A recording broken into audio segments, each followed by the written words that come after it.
¿Alguien nos visita? ¿Nos está visitando? Póngase en pie, por favor. Queremos darle una calurosa bienvenida de parte del Señor. Amén. ¿Estamos en familia? Bien.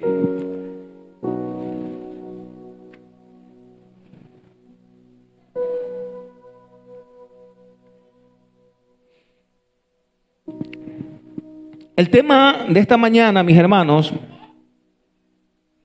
el tema de esta mañana es el deber de un cristiano. ¿Cuál es el deber de un cristiano?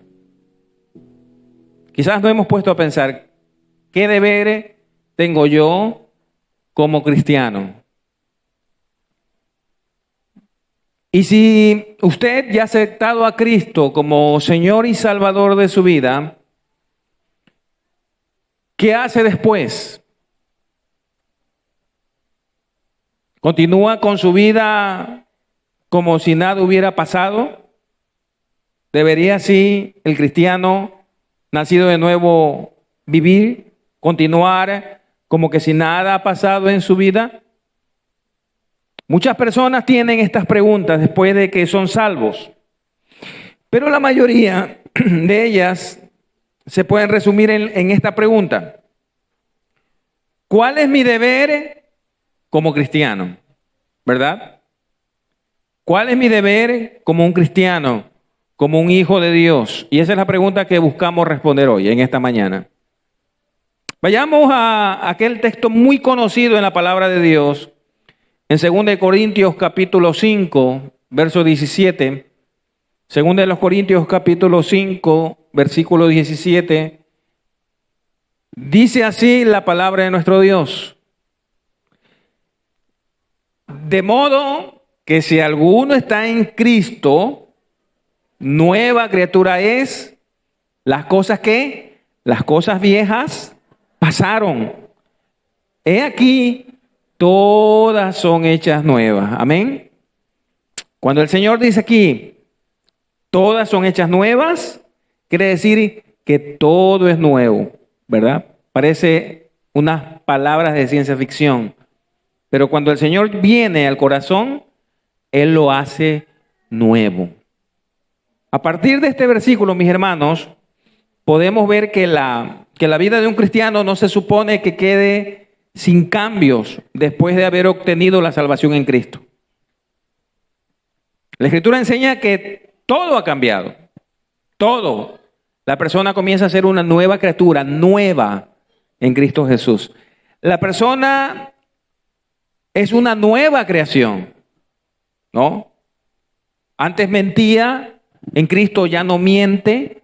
Antes robaba, en Cristo ya no roba, ¿verdad? Antes decía malas palabras, ahora en Cristo ya no los dice. Entonces, ¿qué es? Una nueva criatura. ¿Y quién hace eso en el corazón del hombre? Es Cristo. Amén. ¿Por qué? Porque nuestras fuerzas no podemos hacerlo.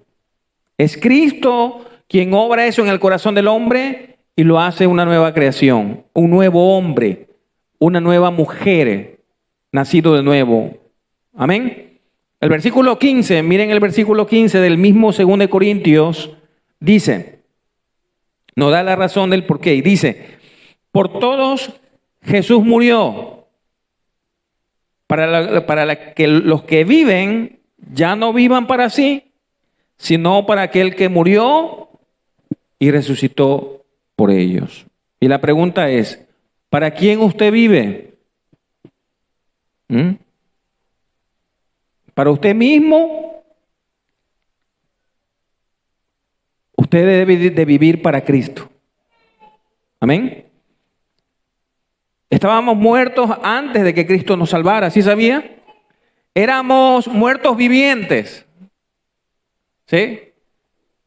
Tipo zombies. Así éramos sin Cristo. Estábamos muertos, dice la palabra, en nuestros delitos y pecados.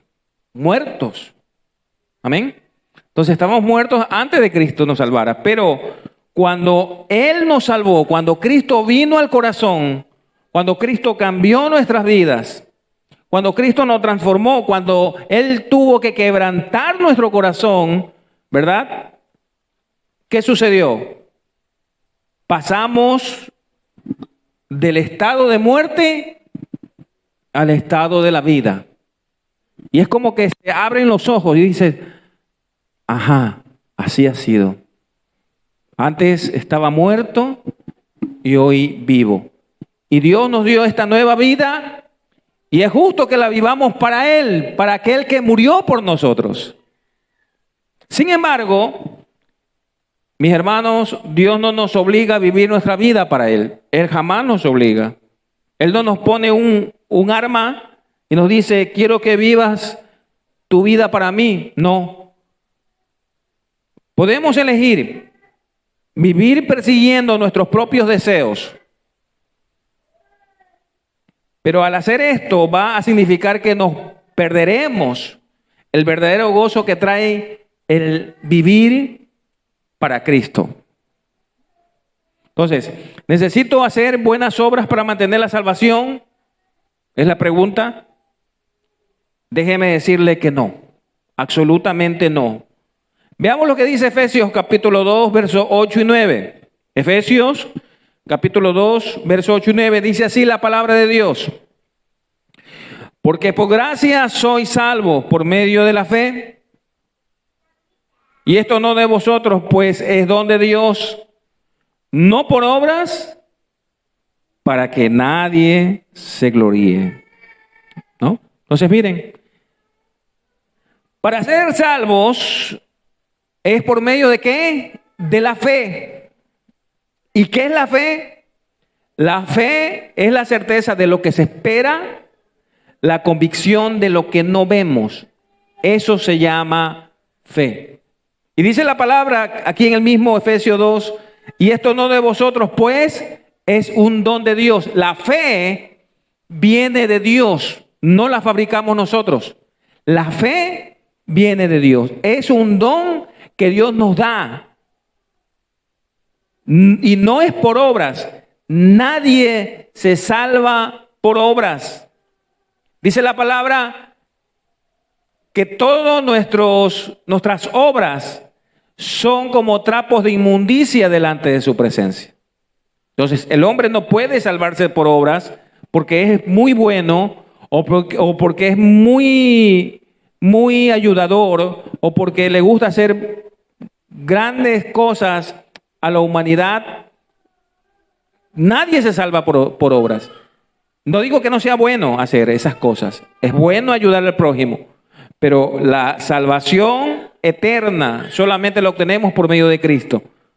¿Y por qué? ¿Por qué sucede esto? Dice al final del texto, para que nadie se gloríe. Entonces, ¿la salvación qué es? La salvación es gratis. Dios te da la salvación como un regalo. Mi pregunta es, ¿rechazarías el regalo que Dios te da de la salvación? Él te da la salvación y te la da gratis, ¿verdad? Si alguien te va a dar un regalo, ¿verdad? Y te dice, toma, te voy a regalar este regalo, ¿verdad? Valga la redundancia. ¿La aceptarías? ¿De alguien a quien tú aprecias? ¿Se lo aceptarías? ¿O le dirías, no, ¿sabes qué? No lo necesito. Quizás en algún otro momento. Sin embargo, el que te da la salvación como un regalo se llama Jesucristo. ¿La aceptarías? ¿Aceptarías la salvación como el regalo que Él quiere para ti?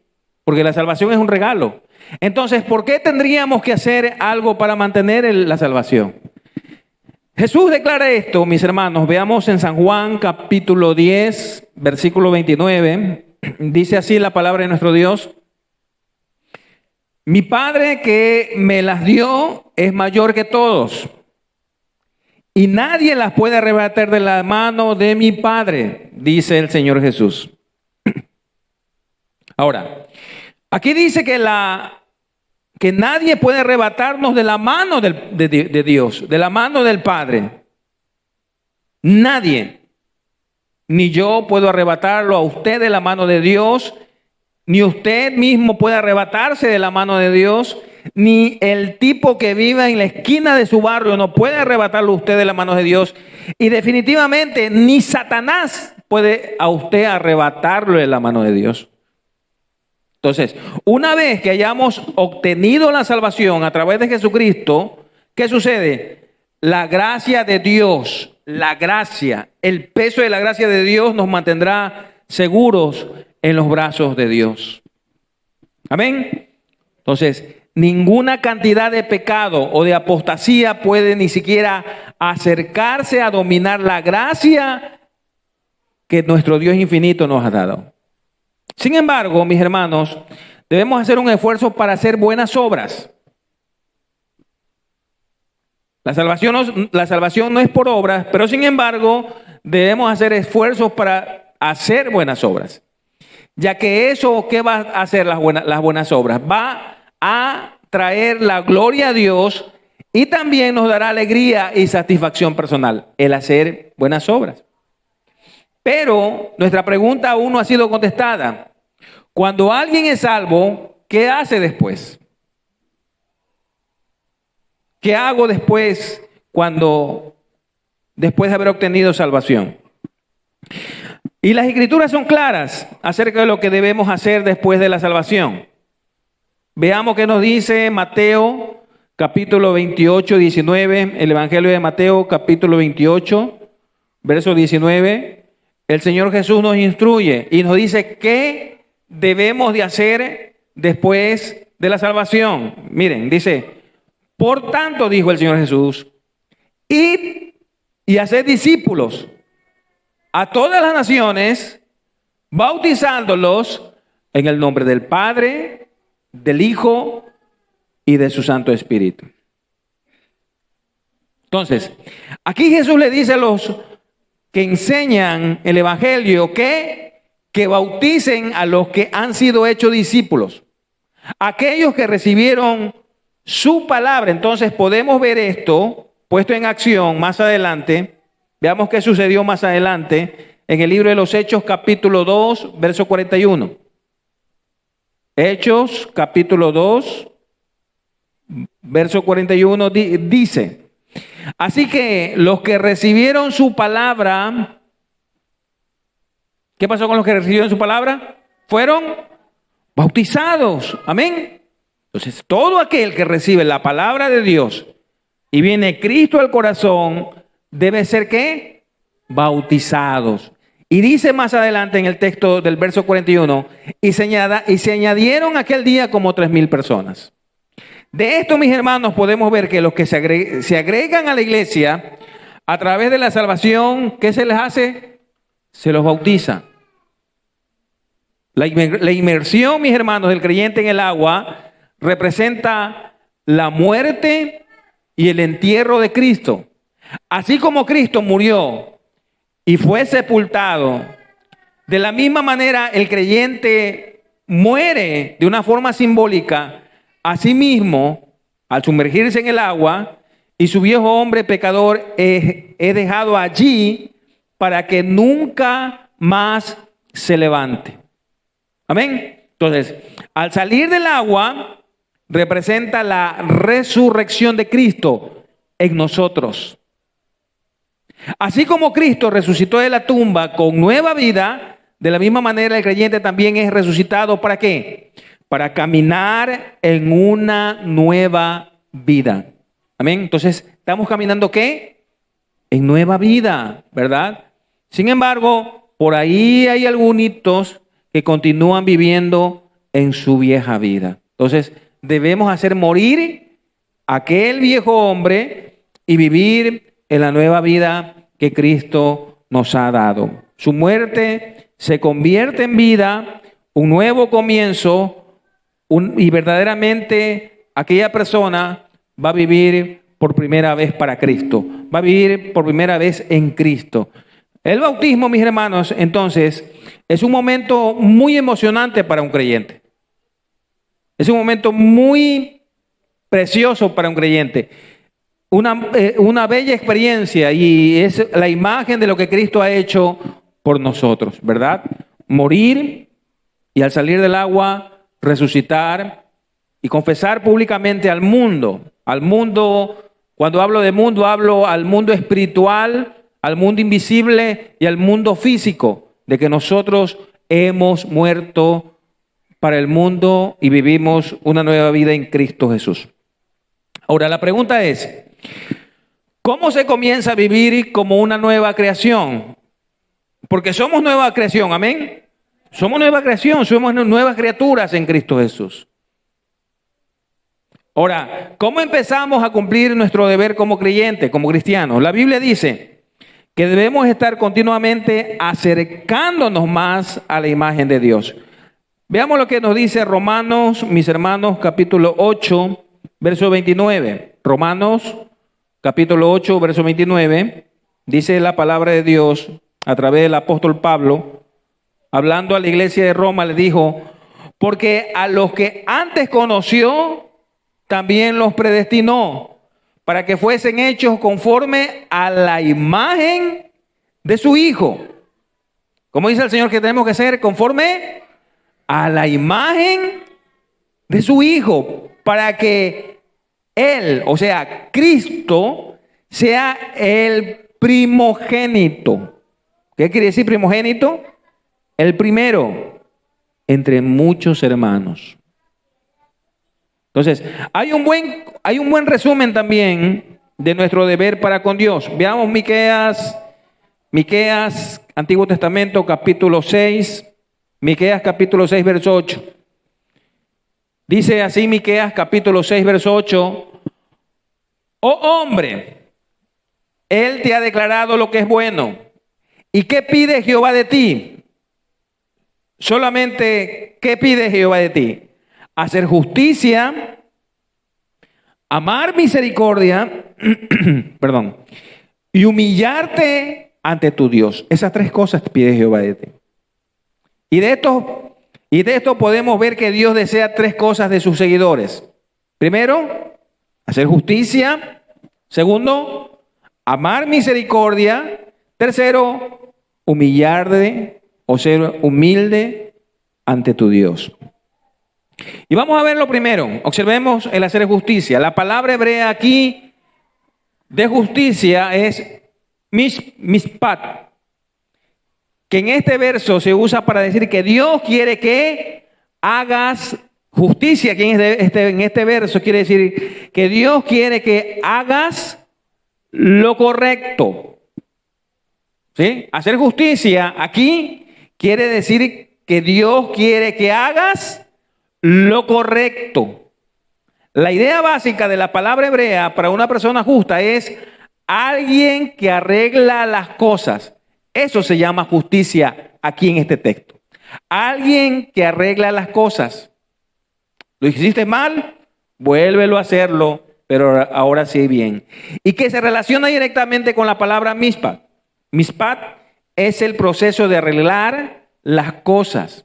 Es la palabra que se usa para lo que el juez asigna como un reembolso en un juicio.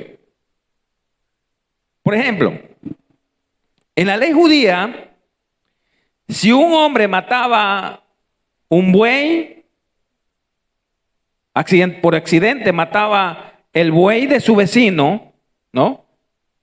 Si un hombre mataba accidentalmente el buey de alguien, por la ley, el mishpat era darle suficiente dinero para comprar un buey nuevo. ¿Sí? Eso significa que restaurar o hacer las cosas como se debería de hacer. Y a partir de esto podemos ver, mis hermanos, ver evidencia de que mishpat significa arreglar las cosas. Porque el hombre culpable debe ¿qué? Restaurar el valor exacto perdido por la muerte del buey, según la ley judía. Y como resultado, ¿qué pasaba? Tendría que restablecer el equilibrio. Con una compensación adecuada de la justicia, podemos ver que Dios desea que nosotros como cristianos, nosotros como creyentes, hagamos ¿qué? Lo correcto. Y cuando fallemos en esto, debemos esforzarnos por arreglar las cosas entre nosotros. ¿Sí? Y la persona a la que hemos perjudicado, si usted ha perjudicado a alguien, vaya y arregle las cosas con aquel a quien usted ha perjudicado. Eso se llama, en nuestros tiempos, mispat, ¿sí? No es nuestra ausencia de pecado lo que nos distingue como cristianos. Porque ¿quién no ha pecado hoy? ¿Quién no ha pecado hoy? Levante su mano. ¿Quién no ha pecado? ¿No tuvo un mal pensamiento? ¿Un mal deseo? ¿Ah? ¿Nadie no ha pecado? ¿Quién no ha pecado hoy? ¿Ah? Ah. Janet, digo, no ha pecado. Wow, Señor, llévatelo, Padre. Es broma. Entonces, miren, cuando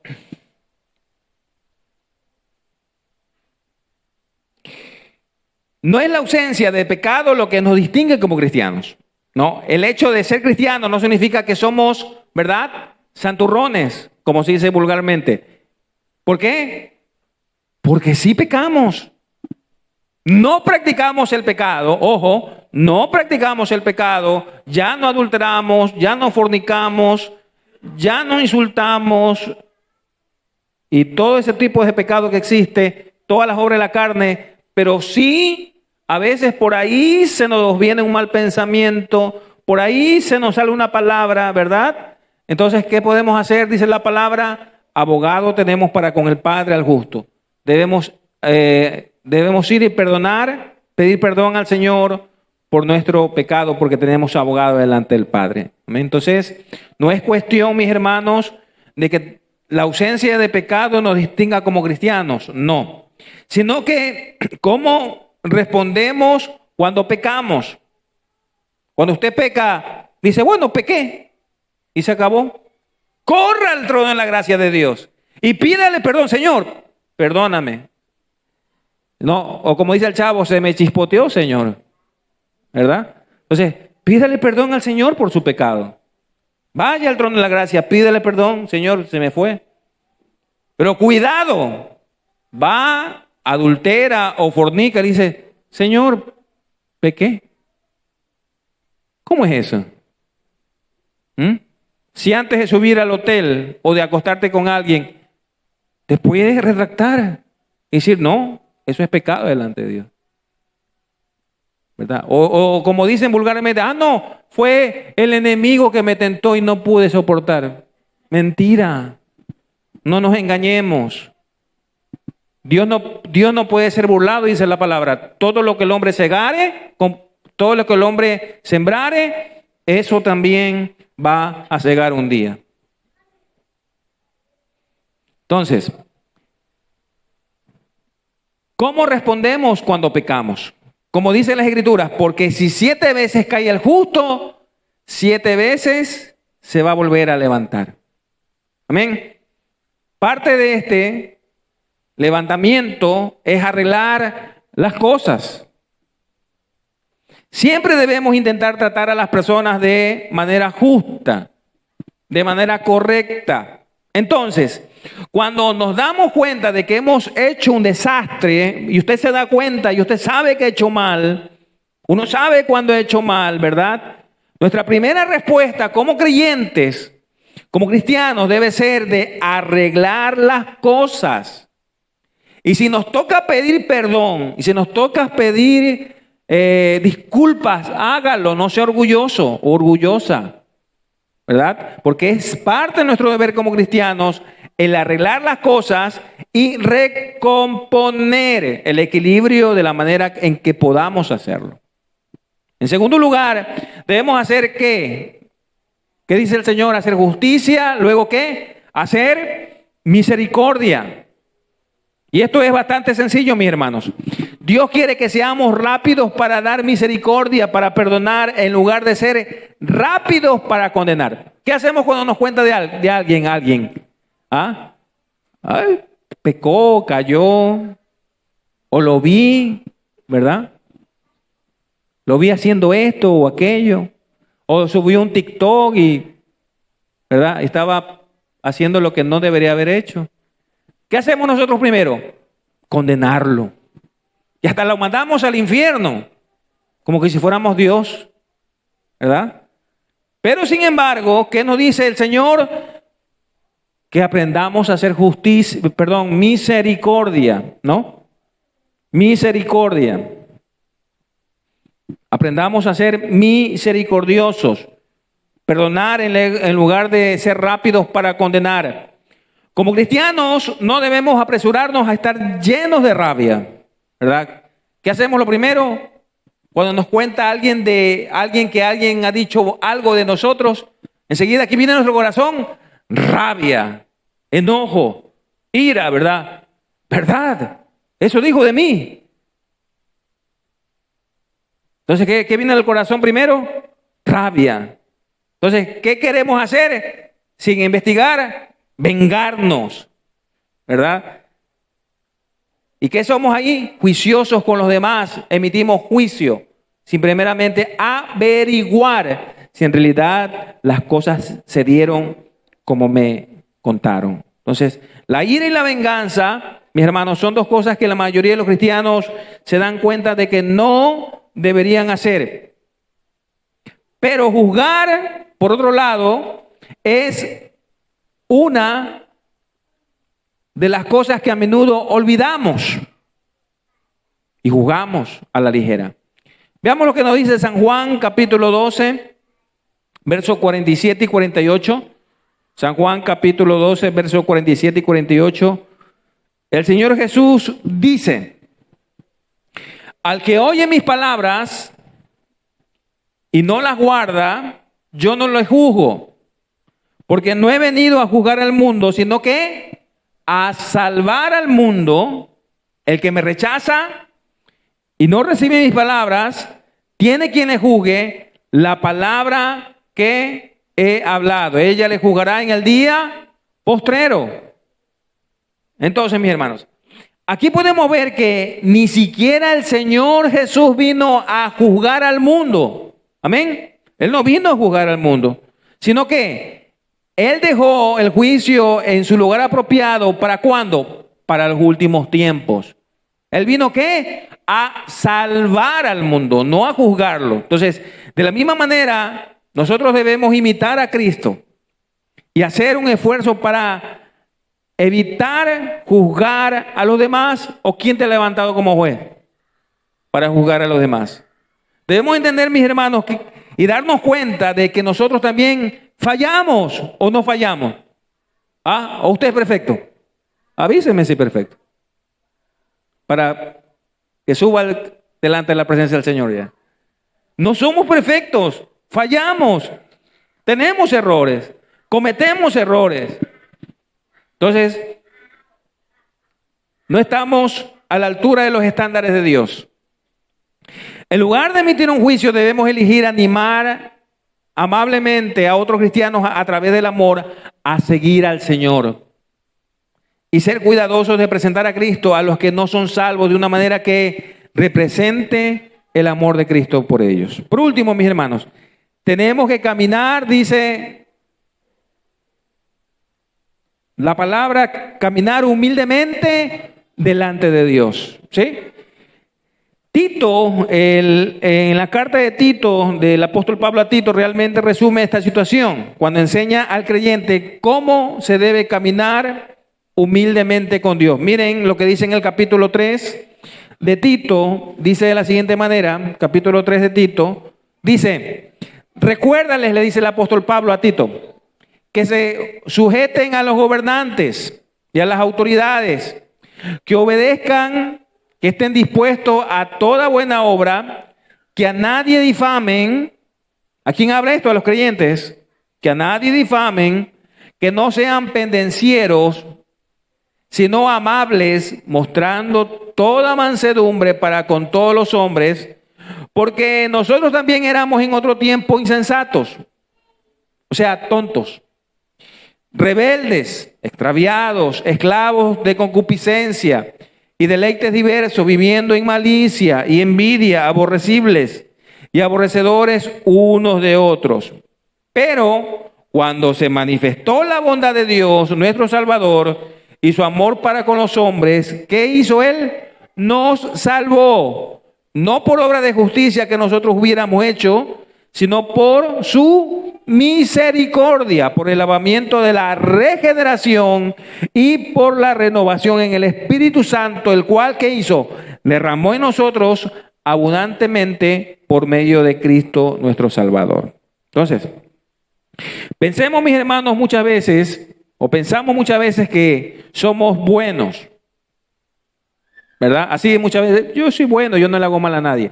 Pensamos o tenemos ese concepto de que somos buenos porque elegimos esforzarnos por ser quizás buenas personas y nos olvidamos algo muy importante, de que nosotros también éramos impíos, también vivíamos en pecados. Olvidamos que no fuimos salvos porque éramos buenas personas, o usted fue salvo porque era buena persona y no tenía pecado.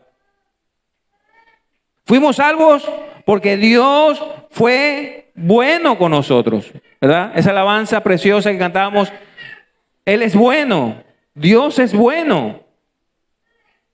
Entonces, olvidamos que nunca habríamos acudido a Dios. El hombre jamás busca a Dios. El hombre jamás viene a Dios. Dios va al hombre. Así que, no, cuando yo busqué a Dios. Mentira, usted nunca buscó a Dios. Nosotros no buscamos a Dios. Él nos buscó a nosotros. ¿Cuándo? Cuando estábamos muertos en nuestros delitos y pecados. Ahora, si Él no nos hubiera mostrado su amor primero, todavía andáramos muertos en nuestros delitos y pecados, o ya hubiéramos muerto en esos delitos y pecados. Nunca podríamos haber venido al Padre a menos que el Padre nos atrajera a Él con amor. Así es Dios. Así que alabe al Señor que Él eligió invitarnos a todos a su misericordia. ¿Cuándo pasó esto? Cuando levantó a Cristo y atrajo a todas las personas hacia Él. Fue Dios quien comenzó la obra y todavía la está realizando hasta que Cristo vuelva. No debemos centrarnos en lo que otros puedan hacer o lo que otros puedan escoger. Deberíamos dejar eso a Dios y nuestro propio camino, asegurándonos de que siempre estamos listos para seguir la guía de Dios para hacer buenas obras. Si empezamos a ver fallas, mis hermanos, si empezamos a ver errores en los demás, porque siempre estamos, ¿verdad? Muchos vienen a la iglesia para ver los errores de los demás. Mire esa hermana cómo viene con ese vestido. Es una impía, es una pecadora, ¿verdad? Mire ese hermano cómo viene, ¿verdad? Parece Popeye, quiere enseñar los músculos. Y estamos viendo todo. Cómo entra el hermano, cómo sale, qué hace, si come chicle, si no come chicle en la iglesia. Estamos viendo todo, pero no entendemos, ¿verdad? Que yo vengo a este lugar a adorar, a bendecir al Señor. Y estamos viendo las fallas, estamos viendo los errores en los demás. Si eso va a suceder, vamos a comenzar a ser ciegos a nuestros propios defectos. Vamos a ser como aquel fariseo que decía, Señor, gracias porque no soy como este publicano. Y mientras el publicano, ¿qué decía? Señor, ten misericordia de mí, este indigno pecador. Entonces, al compararnos con personas que creemos que son peores que nosotros, nos elevamos, ¿qué? A nosotros mismos en un estándar elevado, ¿verdad? Y dice, yo soy mejor cristiana que esa hermana. ¿Cuánto has dicho alguna vez así? Yo, como esa hermana, soy mejor cristiano, mejor cristiana. Entonces, ¿qué hacemos? Elevamos nuestros estándares como creyentes. En cambio, debemos, ¿qué? Compararnos con Cristo. Usted no debe compararse con su hermano. Dice el Señor en las cartas, a través del apóstol Pablo, dice, ninguno tenga más alto concepto de sí que el que debe tener. Entonces, no se compare a otro, ¿no? Debe comparar su vida con la de Cristo, el estándar perfecto. De esa forma, las diferencias, las deficiencias que tenemos serán extremadamente evidentes, ¿verdad? Hebreos 9:26 dice, de esta manera, y hablando de Cristo dice, Él habría necesitado sufrir con frecuencia desde la fundación del mundo, pero ahora una vez en la consumación de las épocas, Él se ha manifestado ¿para qué? Para quitar el pecado por el sacrificio de sí mismo. ¿Qué vino a hacer Jesús? Él vino a quitar el pecado por el sacrificio de sí mismo en la consumación de las edades. Cristo vino, dice, se ofreció una vez para llevar el pecado de muchos y aparecerá una segunda vez. ¿Para qué? Para la salvación sin relación con el pecado, para aquellos que le esperen, aquellos que le estén anhelando. Y escuchen esto. La primera vez Él vino en la consumación de las épocas. Él fue manifestado ¿para qué? Para quitar el pecado. Y la segunda vez Él vendrá, pero Él ya no vendrá a quitar el pecado. Ojo, Él ya no vendrá para quitar el pecado. Él vendrá a establecer su reino de salvación. Ya no vendrá como Salvador. Él vendrá como juez. Ahí sí vendrá como juez. Para establecer su reino. ¿Por qué? Porque Cristo derrotó el pecado. Cristo derrotó a la muerte. Cristo derrotó el infierno. Cristo derrotó la pena de la ley. Cristo derrotó a Satanás. Cristo derrotó a los demonios. Cristo estableció su autoridad y Cristo comenzó a edificar su reino a través de la iglesia. Y ahora estamos ¿qué? Viviendo en los últimos días del reino. El reino ahora es espiritual, es interno, ¿verdad? Y algún día, cuando Cristo regrese, será externo, será universal. Cuando Él establezca su trono en la tierra y en el universo. Cuando haya el reinado de Cristo por 1000 años. Ahora, quiero cerrar al ayudarle a entender cómo debemos vivir en la luz de esto. En las Escrituras encontramos que debido a que la venida de Jesucristo es inminente, debido a que Cristo vuelve por segunda vez, podría suceder en cualquier día, en cualquier hora, en cualquier milésima de segundo en que Él regrese, en cualquier momento, porque Él está a las puertas. Entonces la venida de Jesucristo debe convertirnos en buscadores de la santidad de aquellos que velan y permitirnos mostrarle por qué. Permítame mostrarle. Leamos lo que dice 2 Corintios capítulo 5, verso 10. 2 Corintios capítulo 5, verso 10 dice: porque es necesario que todos nosotros que comparezcamos ante el tribunal de Cristo. Usted pensó que no iba a estar en juicio. Déjeme decirle que sí. Un día vamos a estar en juicio, pero ante el tribunal de Cristo. ¿Para qué? Para que cada uno reciba, dice el verso 10, según lo que haya hecho mientras estaba en el cuerpo, sea bueno o sea malo. Amén. Entonces, un día vamos a estar delante del tribunal de Cristo. Así que no nos salvamos. No nos salvamos de estar en juicio delante del Señor. ¿Por qué? Porque todos un día vamos a comparecer ante Él, ante ese tribunal. En otras palabras, vamos a rendir cuenta por nuestra vida para que cada uno sea recompensado por las obras que ha hecho en el cuerpo según lo que haya hecho, sea bueno o sea sin valor. Y debido a que el deseo del corazón de un cristiano verdadero es el querer agradar a Cristo, porque ese debe ser nuestro deseo, agradar a mi Señor, agradar a aquel que me tomó por siervo, a Cristo.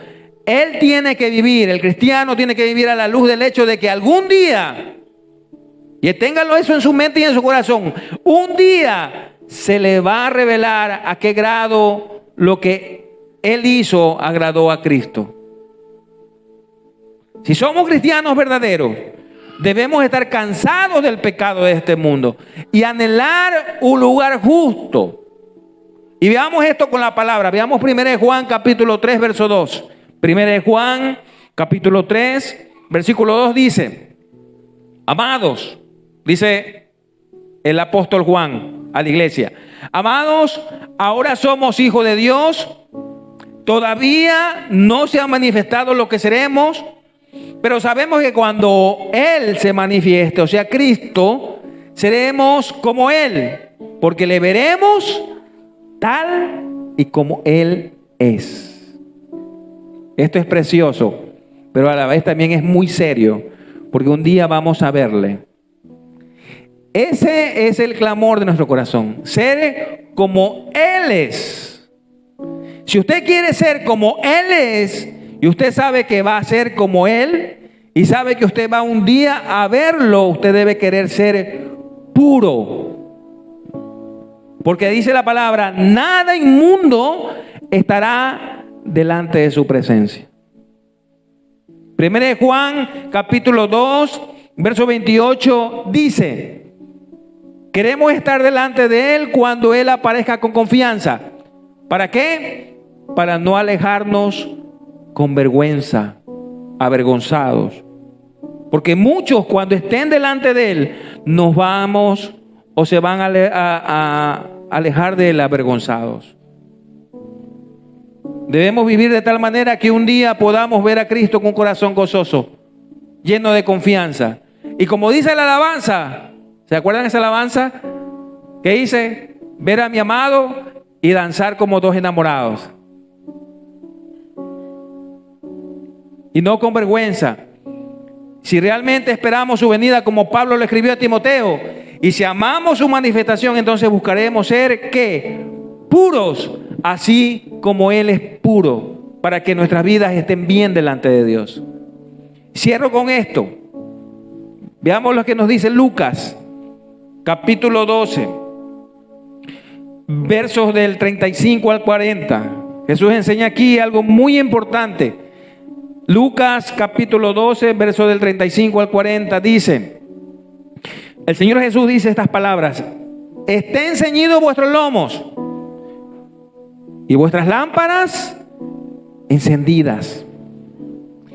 Y vosotros sed semejantes a hombres que aguardan a que su Señor regrese de las bodas, para que cuando llegue y llame, le abran enseguida. Bienaventurados aquellos siervos a los cuales su Señor, cuando venga, los halle velando. Alertas. De cierto os digo que se ceñirá y hará que se sienten a la mesa y vendrá a servirles. ¿Quién les va a servir? ¿Quién les va a servir? El Señor. ¿Qué hará el Señor? Dice: y hará que se sienten a la mesa y vendrá el Señor y les servirá. Y dice el verso 38: y aunque venga la segunda vigilia, pasó una vigilia, cuando venga la tercera vigilia y se los hallare así, ¿verdad?, fieles, bienaventurados son aquellos siervos. Ay, el Señor demora en venir, ¿verdad? ¿Recuerdan el drama que hicieron los hermanos? Demora en venir, no viene el Señor. Pasó la primera vigilia, pasó la segunda vigilia, ¿verdad? Bienaventurado, dice que el Señor cuando vuelva lo haya así, velando, esperando. Dice el verso 40: vosotros pues también estad preparados, porque a la hora que no penséis, el Hijo del Hombre vendrá. ¿No es sorprendente esto, verdad? Si usted está listo cuando Él venga, Cristo le servirá a usted. Sea que Él venga en la segunda vigilia o incluso en la tercera y los encuentre, dice la palabra: bienaventurados son esos siervos. Y debemos estar seguros de esto, que si el jefe de la casa hubiera sabido a qué hora el ladrón venía, él no habría permitido que entrara a su casa. Vosotros también estad listos, porque el Hijo del Hombre vendrá en la hora en que no lo esperen. Cuando menos usted lo espere, el Señor vendrá. ¿Y dónde estaremos en ese momento? Hoy no voy a la iglesia, es domingo. Todos los domingos voy. Y para escuchar al pastor decir lo mismo. Hoy me cuesto en la cama, ¿verdad? Le escribo al pastor: pastor, estoy enfermo, no voy a la iglesia hoy. Miren cuántos pecados van ahí.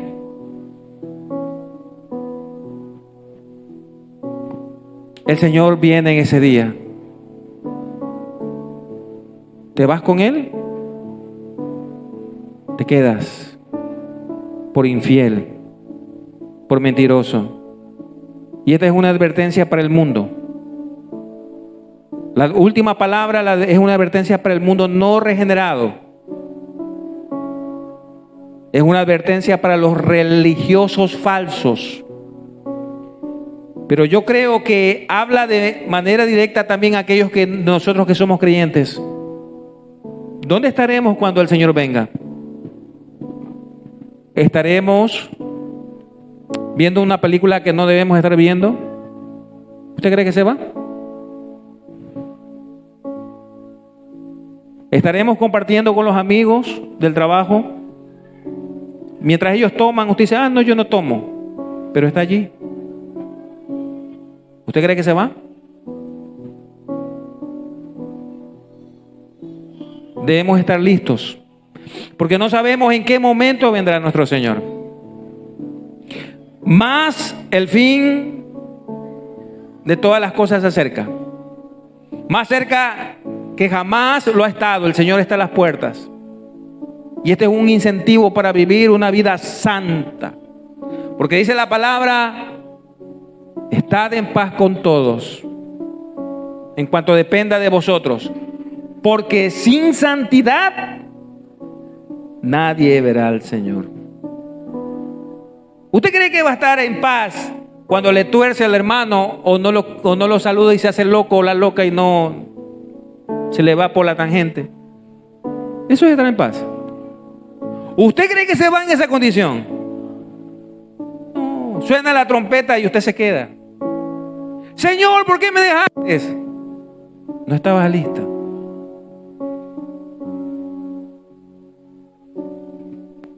Vamos a ponernos de pie. Vamos a orar para despedirnos.